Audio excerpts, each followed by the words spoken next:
And from your clinical experience, what are the most common nutrition mistakes that you see in people over 60?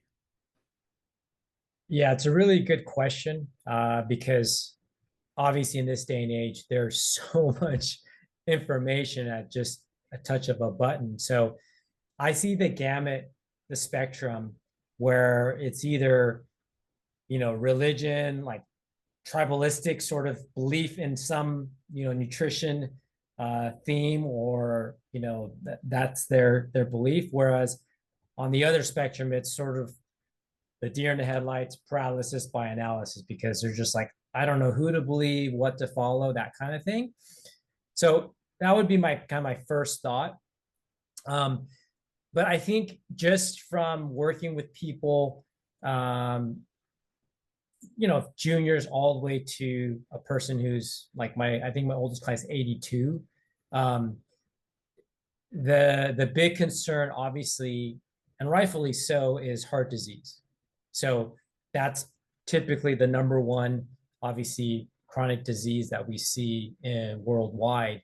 And I think the biggest nutrition mistake that people make is they assume that they have to go the spectrum of vegan or vegetarianism because they think, okay, you have to avoid animal products and you've got to avoid cholesterol, obviously saturated fat, that sort of thing.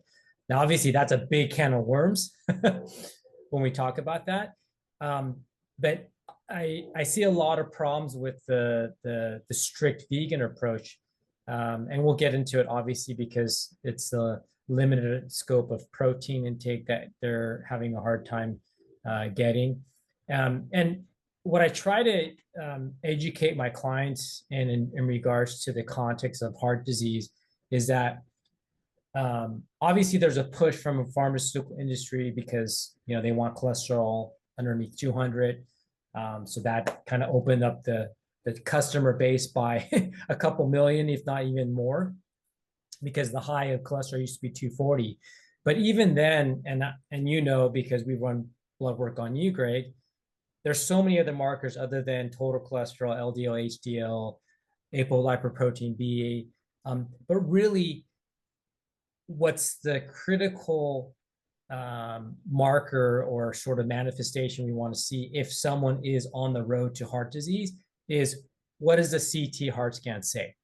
So for example, like the CT scan of a minimum of like 128 slices, like an MRI that does salami slices, that's really what you're after is, okay, if you're following a vegan plan, but yet your CT scan says that your calcium score keeps going up, you're on the wrong plan. And that happens in many cases. So I think that's kind of one of the biggest mistakes that I've seen, where they assume that, okay, veganism is the most appropriate choice. And I consult with a lot of people that end up having problems down the road, whether it's osteoporosis, osteopenia, sarcopenia, that kind of stuff.